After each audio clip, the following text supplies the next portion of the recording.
This last weekend brought us some great news on Clone Wars content in the fall for Star Wars Battlefront 2. And with a patch looming tomorrow, making some changes to all the classes, heroes, and a new map and mode, I didn't want to put out information that may become obsolete in less than 24 hours, until we know the full extent of the patch. The gameplay will be from specialist footage, since they're going to get the biggest buff tomorrow, and this is the last we'll see 100 health specialist. So today, we're going to go over my 5 favorite theories about the Star Wars universe. Whenever there's a dedicated and zealous fan base for something, there's always going to be some wild theories thrown out there. Star Wars is no different. Today, we go over some of the best theories I could find on the internet, or some I just know to be true. Some of these I know you probably heard before, others you may not have, and if there's one that I missed that you love, let me know in the comments down below. The first one is one that would have made the prequels a lot better, and has a ton of evidence to support it. Brought to us by the Reddit user Lumpawaro, Jar Jar Binks is the Dark Lord of the Sith, pulling the strings while watching from the sidelines. It's hard to believe this wasn't the plan from the beginning of the movie. A goofy character shows up, plays dumb, and seems to be just kind of a comic relief style character, only to be extremely powerful Force user. Sound like someone you know from Empire Strikes Back? Also, what was he doing at the landing spot for the droid army? A welcoming party perhaps? Being a Sith Lord, he probably wanted to be sure his forces arrived had their marching orders, and when he gets caught, he just rolls with it, tagging along with our heroes to make sure they don't get in his way much. Even more evidence that is brought up is that he can often be seen moving his mouth when characters are making large decisions and statements that affect the event of the story. He is a CGI character, and that means that any movement he makes, any at all, is planned and programmed by the designers of the character. There's no actor choices here or rehearsing of lines in the background. It's a clear choice made by the staff. He is also one that convinces the Senate to grant powers to Palpatine.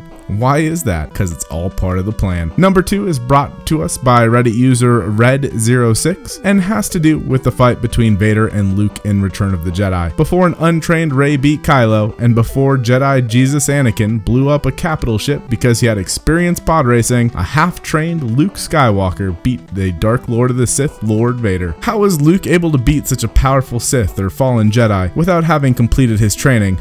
Well, the theory here is that Luke, who had recently learned of his sister Leia, was dwelling on this before and during the fight. Vader, who's able to pick up on thoughts of his opponents, learns during the fight not only did he have a son, but a daughter as well. And after decades of the Emperor lying to him that his children had died with Padme during childbirth, he also previously tortured her and blew up their home planet Alderaan a couple of movies earlier. This caused him to be distracted and eventually turn back to the light, and that's how Luke was able to win. Number 3 is one I'm sure someone else has come to the same conclusion on as myself, and is when Anakin goes to the Jedi Temple for the younglings in episode 3. I don't believe he was there to actually massacre the younglings. He brought an army of clone troopers with him, and if he was gonna massacre them and take everything down in the temple, why wouldn't he just send in the clone troopers to do it? Instead, I think he went there to try to flip the younglings to his line of thinking. However, when he walks into the room, one of them says, "Master Skywalker, there's too many of them. What are we going to do?"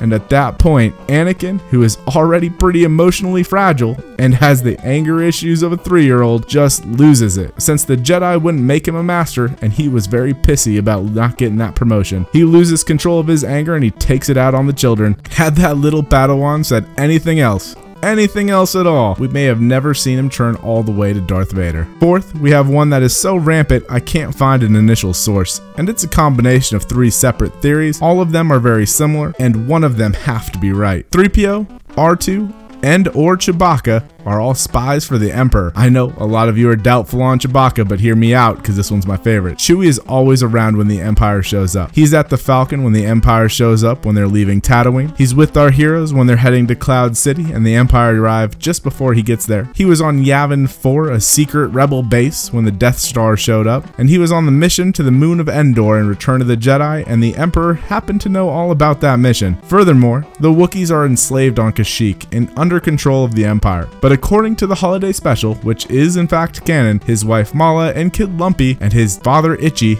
are chilling on Kashyyyk and living large on Life Day. How do they manage to not be enslaved with the rest of the Wookiees? It's because Chewie struck a deal. There's a link in the description if you want to watch the full holiday special, and trust me, you'll never complain about a prequel or sequel again after watching this amazing piece of work. Finally, we have the oldest theory, and that there are 2 Luke Skywalkers. There's Luke Prime and Bigger Luke.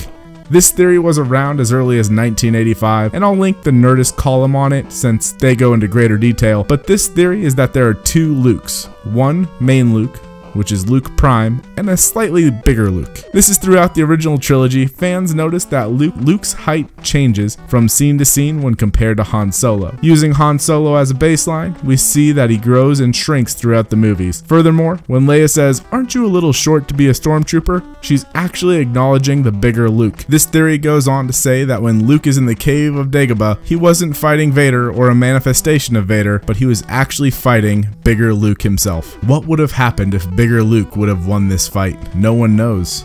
Or do we? Well, there you go. 5 fun Star Wars theories. If you enjoyed this video, please make sure to give that like button a click and subscribe if you haven't already. The patch comes out tomorrow on Tuesday the 12th, and we'll be streaming, so come join us at 8 p.m. Central right here on YouTube. We're going to try to see if we can get just enough to do Extraction, but we may end up in Galactic Assault depending on how many we have. I hope you have a wonderful day, and I'll see you in game.